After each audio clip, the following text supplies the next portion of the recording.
Hello friends, till this point in our discussion on thermodynamics, we have probably dealt almost exclusively with the behavior of macroscopic systems, either from a scientific or engineering viewpoint. Examples of such systems might include a piston cylinder assembly, a heat exchanger, or a battery. Typically, the analysis of macroscopic systems uses conservation or field equations related to classical mechanics, thermodynamics, or electromagnetics. In earlier lectures, our focus was on thermal devices, as usually described by thermodynamics, fluid mechanics, and heat transfer. For such devices, first order calculations often employ a series of simple thermodynamic analysis. Nevertheless, you should understand that classical thermodynamics is inherently limited in its ability to explain the behavior of even the simplest thermodynamic system. The reason for this deficiency rests with its inadequate treatment of the atomic behavior underlying the gaseous, liquid, or solid states of matter.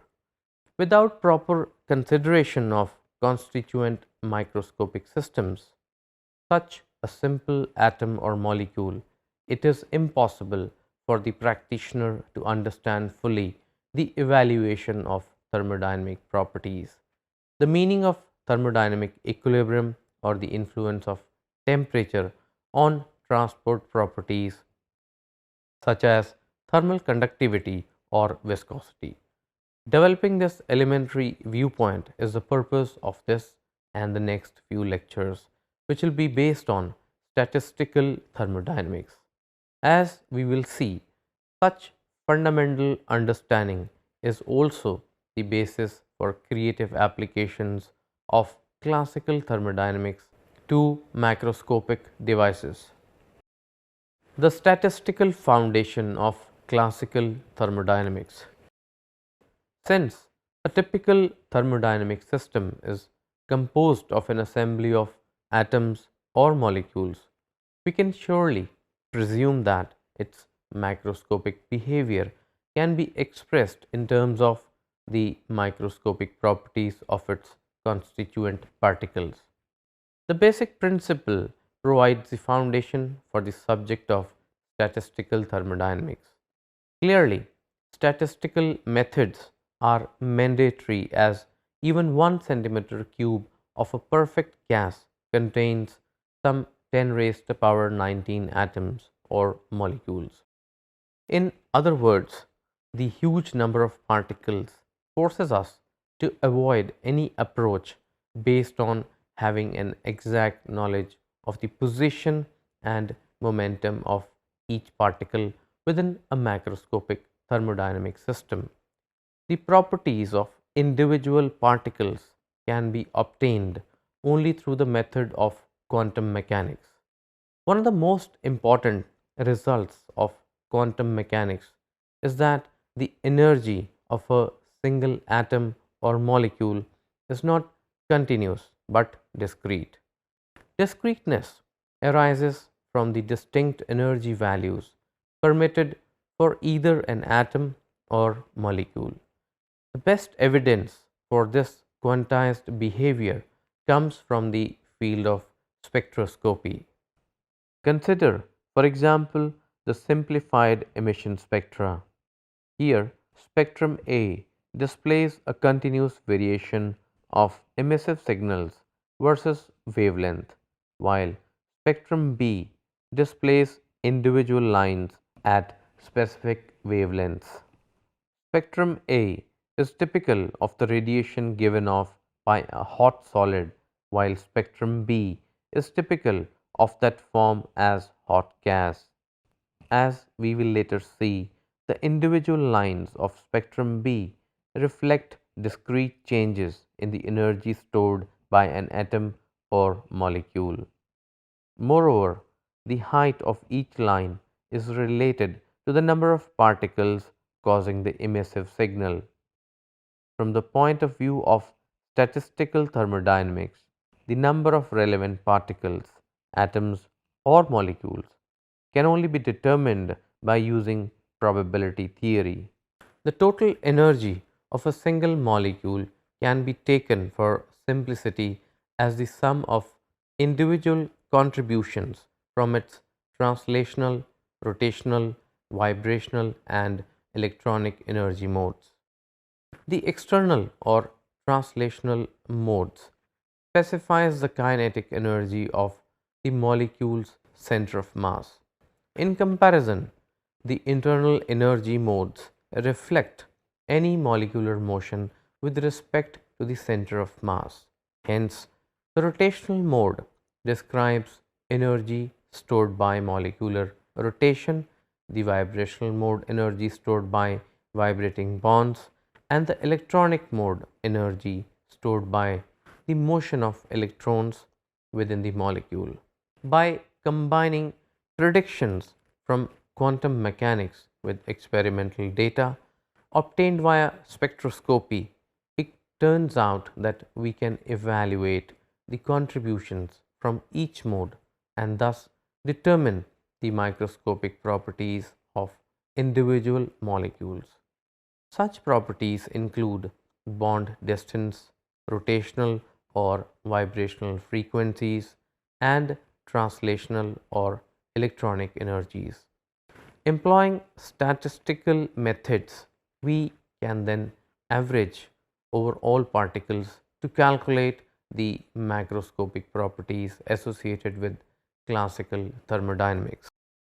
Typical phenomenological properties include the temperature, the internal energy, and the entropy. This figure here summarizes the discussion we just had and also provide a convenient roadmap for our upcoming study of statistical thermodynamics. Despite its analytical nature, the study of statistical thermodynamics is well worth the effort as the final results are indeed quite practical. In fact, as we will see, much of classical thermodynamics ultimately rests on the conceptual bridge provided by statistical thermodynamics, a bridge linking the real world of compressors and gas turbines to the quantized world of ultimate uncertainty and molecular behavior. Classification of statistical thermodynamics. The framework of statistical thermodynamics can be divided into three conceptual themes. The first is equilibrium statistical thermodynamics with a focus on independent particles. Here, we assume no intermolecular interactions among the particles of interest. The resulting simplicity permits excellent analytical calculations of macroscopic behavior.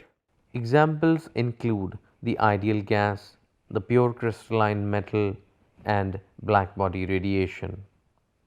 The second theme is again equilibrium statistical thermodynamics, but now with a focus on dependent particles.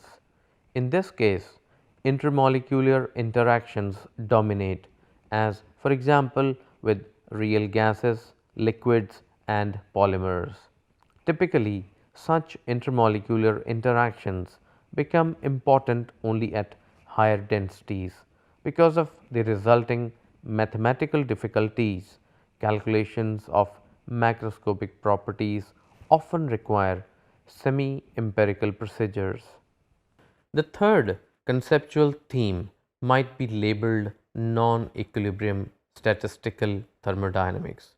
Here, we are concerned with the dynamic behavior that arises when shifting between different equilibrium states of a macroscopic system.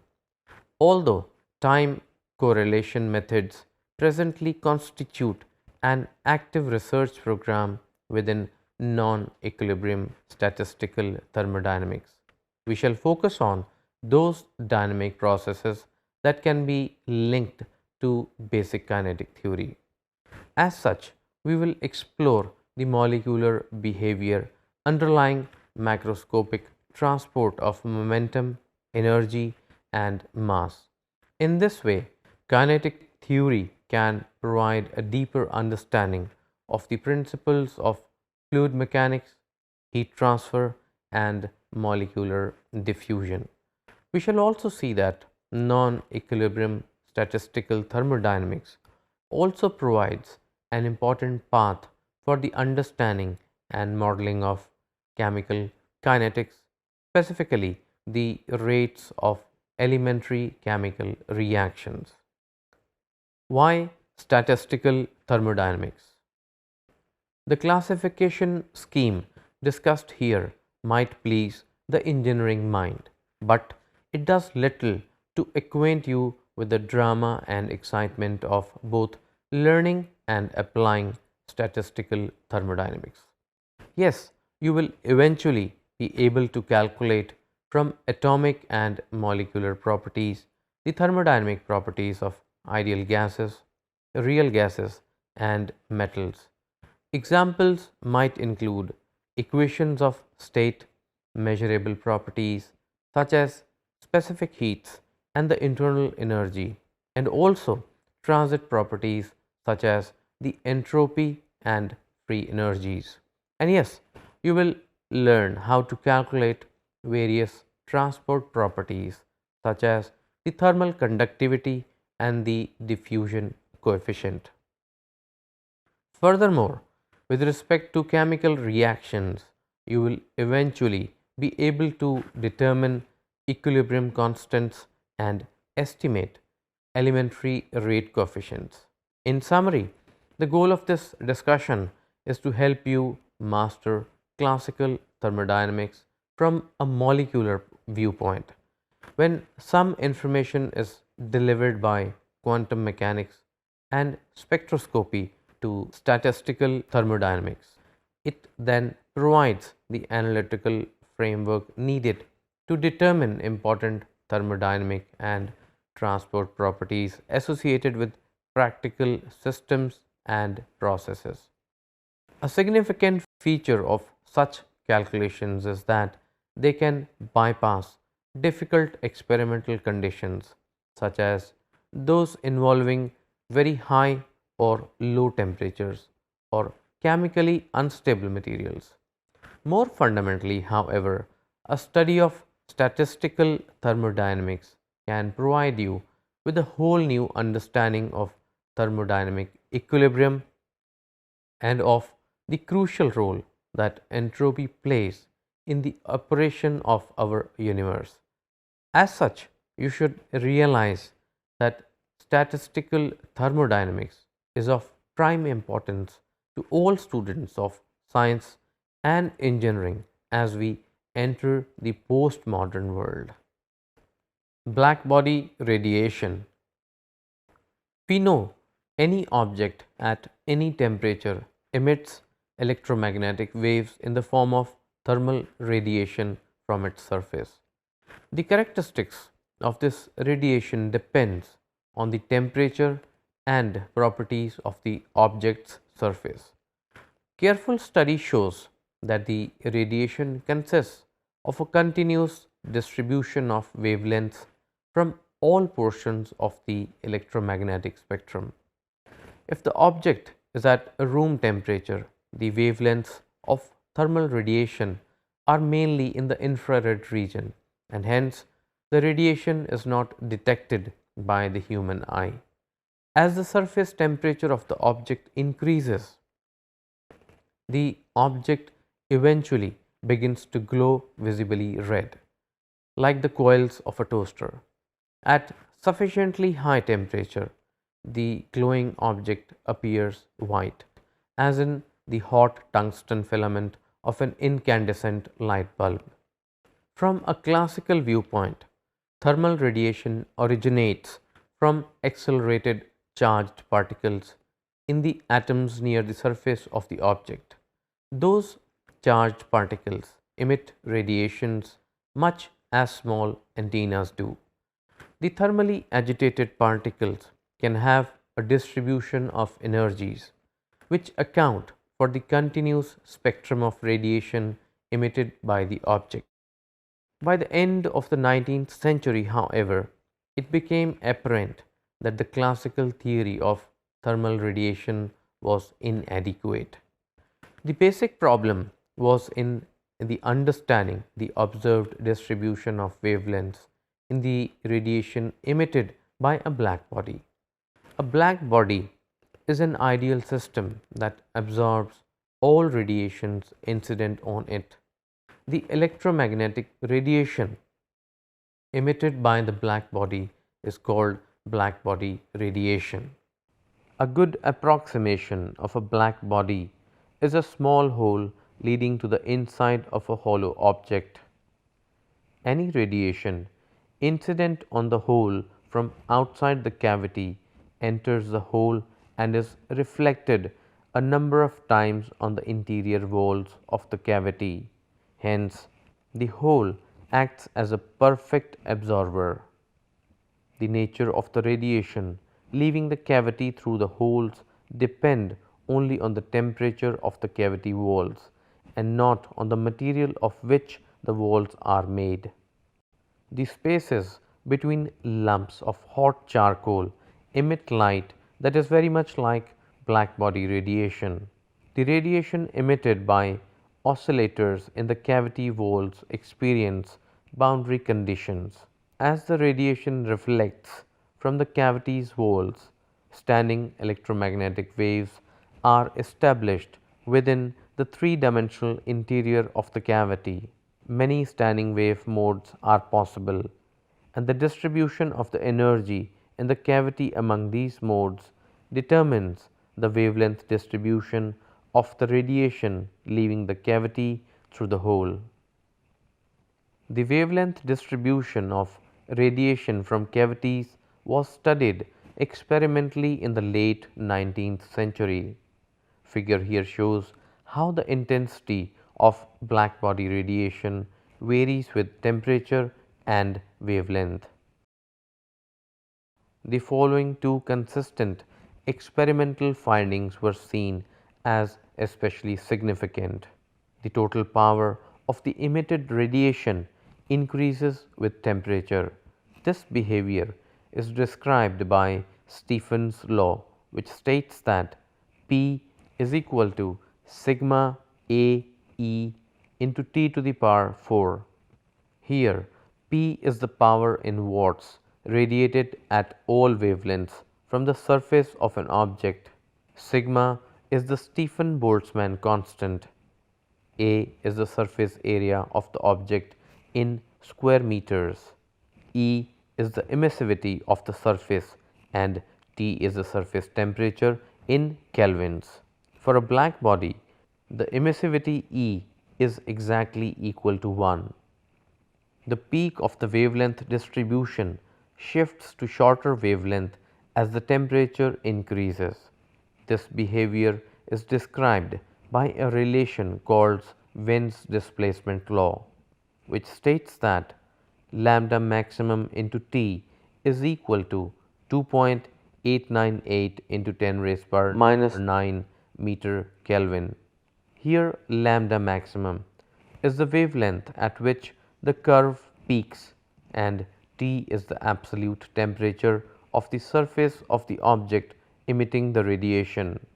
The wavelength at the curve's peak is inversely proportional to the absolute temperature. That is, as the temperature increases, the peak is displaced to shorter wavelengths. Wend's displacement law is consistent with the behavior of the object in question. At room temperature, the object does not appear to glow because the peak is in the infrared region of the electromagnetic spectrum. At higher temperatures, it glows red because the peak is in the near infrared with some radiation at the red end of the visible spectrum. And at still higher temperature, it glows white because the peak is in the visible region, so that all colors are emitted. So, a successful theory for black body radiation must predict the shape of the curves, the temperature dependence expressed in Stephen's law, and the shift of the peak with temperature described by wind's displacement law. But early attempts to use classical ideas to explain the shapes of the curves failed. Conclusion: statistical mechanics or statistical thermodynamics is a branch of physics that applies probability theory to the study of the thermodynamic behavior of systems composed of a large number of particles. Statistical mechanics provides a framework for relating the microscopic properties of individual atoms and molecules to the macroscopic bulk properties of materials that can be observed in everyday life.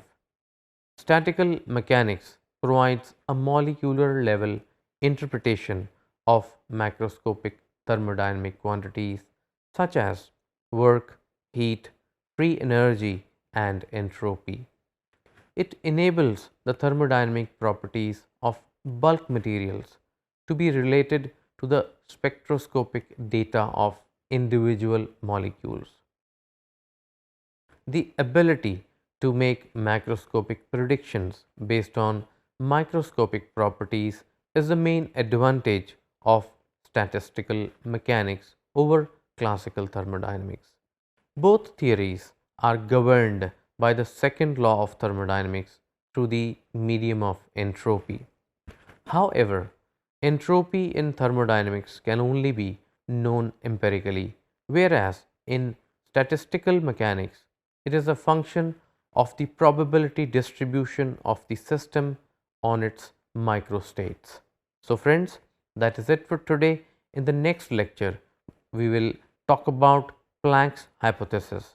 Thank you very much.